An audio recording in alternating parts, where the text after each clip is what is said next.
Hello, I'm Jonathan Mason. And I am Sonia Madison. Welcome to Law Unfiltered, where we discuss current events and legal cases and legal aspects of some of the current events that you see in the news.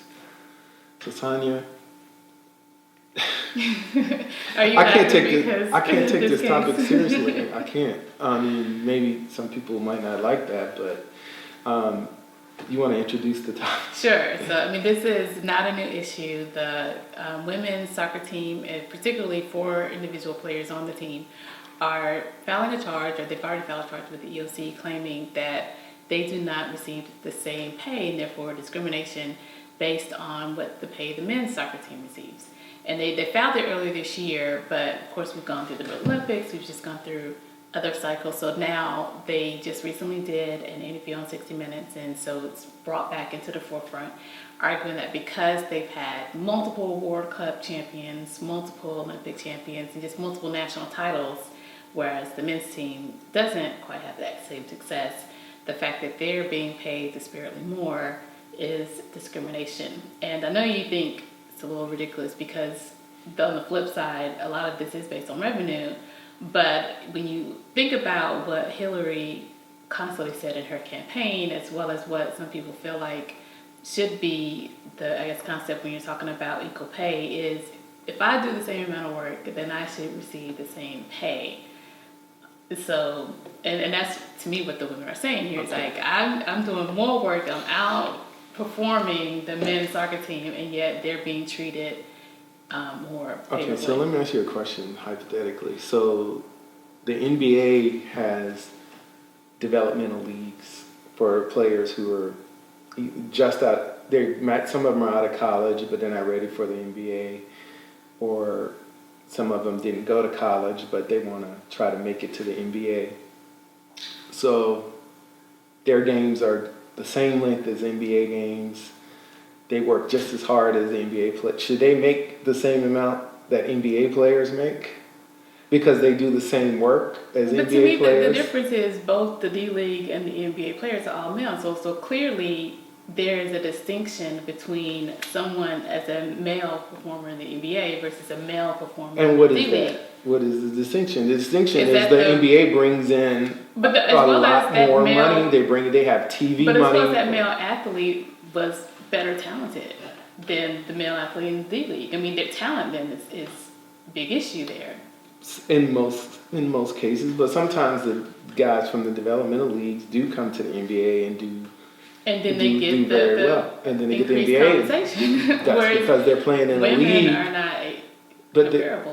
It's not a gender issue to me. If the women's league or the women's whatever organization is for, I don't know, or soccer organizations was making substantially more income than the men's, or their games drew more of the ratings or whatever, the revenue was higher, then the women should be making more than the men. If that were the case, I don't. So who's the discriminatory body here? Well, according to them, their employer, because who's the employer? It's the soccer national team, okay. And so, or they say the U.S. Soccer. Obviously they're saying, look, you've employed both of us here, and now too, I will say to one side credit, which I guess I'm saying the women's side credit is, they're also saying both of us have come to the table with collective bargaining agreements.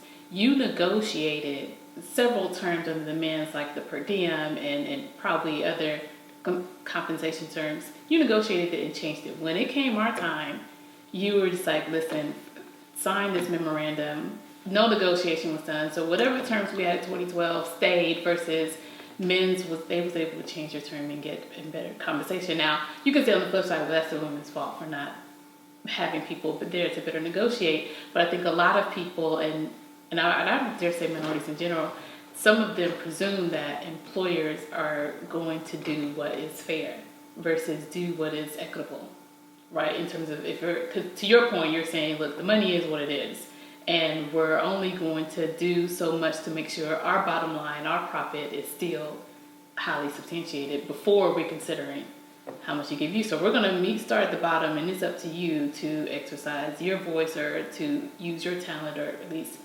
determine the quality of your talent and where you want to come in the negotiation table.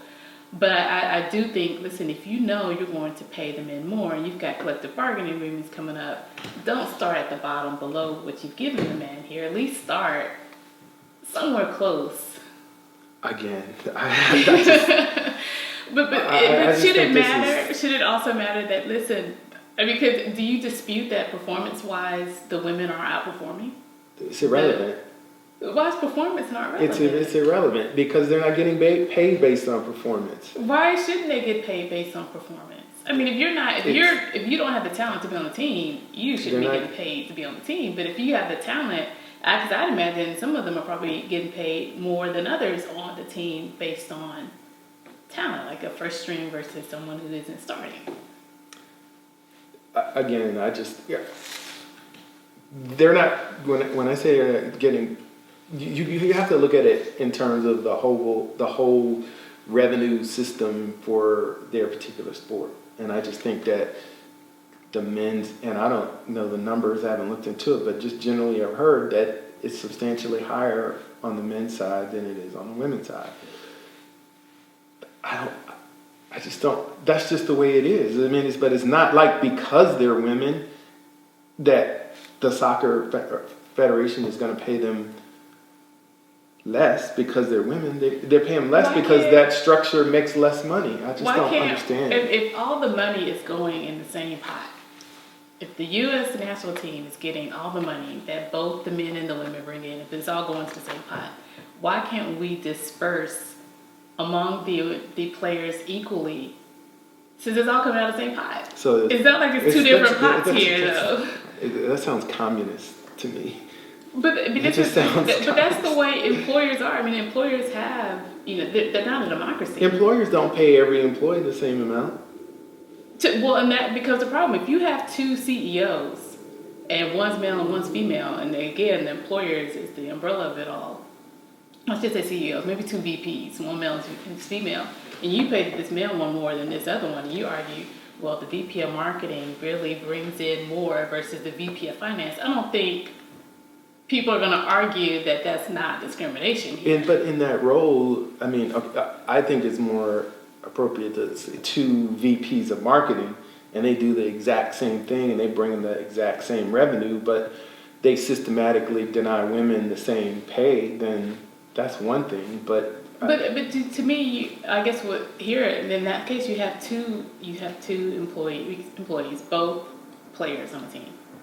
One is getting paid more than the other, while one is outperforming. They're not on the same team. But they're all players. I mean, you're talking about the employer. They're all players. They all have the same job description. They all do the same work. So WNBA players are not responsible for making sure people come to the game. That's the marketing people. That's the other people. The players. It doesn't matter. But it is what it is. The structure, the revenue is what it is. I'm not saying it's their fault, the women's fault, that fewer people come to their games or the viewership is lower or higher. I mean, that's not their fault. But you're blaming the player. I'm not blaming them for anything. I'm blaming them. Well, don't play. Either don't play or go play with the men. If you want to get paid like the men, then go play with the men. I'm sure if they could play with the men, they would. I don't think is there something stopping them from playing? I'd imagine some type of requirement that you have to be a man. It seems like that's more of something to argue about than how much the men make versus the women make if they're denied the opportunity to play on the men's soccer team. I mean, they give them a tryout. If they make it, then they're with the men and they can make just as much as the men. Well, you do realize that at least particularly for international games, if you talk about the Olympics, how there was that big controversy on that one female track player who they all said, oh, well, she's a man, she should be playing with the men's track team. And they argued that there are rules saying if you are a woman, you have to have these certain organs, and you have to play with the women's team. And I'd imagine that's the same here. They can't just up and decide, I'm going to play with the men's team, even though I think it's different. There are rules and you don't.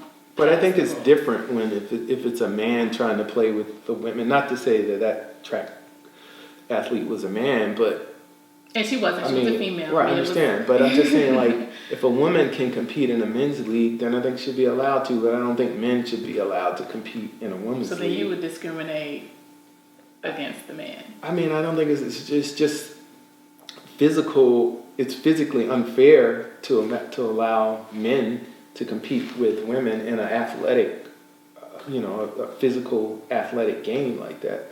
Because you think men are They're better physically no, not fit. better. They're just bigger, stronger, heavier. That's better physically fit. Does they stronger? That doesn't mean they're more physically fit than the women. The women could be better athletes than the men, but they're just not as big and strong. They can't lift as much weight. They can't probably. I'm not even gonna say they can't run as fast, but there are physical differences between men and women. It's safety issues for men to be competing with women. I would think, but this whole thing to me is just silly. I don't care who hears it. I don't care who gets mad. I just think it's silly. Well, I do think if Hillary Clinton had won, then her stance would be in terms of equal pay. Listen, if they're both doing the same job, which in this case they're both doing the same job, then they should receive. Well, you're about to make me say I'm glad she lost. That's ridiculous. But technically that's what's happening, and so. But I don't think you dispute that they're both doing the same job. You're just saying, well, one brings in more revenue than the other, and perhaps where they need to talk to the people marketing for the women, or people marketing, I guess as a whole, to try to equal it out. But I'm also saying I see that argument, and I can if I was the EEOC attorney, I would say, well, this isn't based on your gender; it's based on revenue, because I can see that. But I can also see the argument of, well, listen, it's all in the same pot, though. It's not as if, Well, I don't think it is in the same pot, or else they wouldn't be able to distinguish how much the men bring in and how much the women bring in. But I'm saying the U.S. national team, they're all getting the pot. It's not as if there's two different, employers here, and that's why they're paying each other differently. So I can see that side of it. Well, I'll just be glad when they get shut down and it goes away. Oh. It's just ridiculous. Well, tell us what you guys think. Thanks so much for tuning in, and we'll see you next time on The Law Filter. See you next time.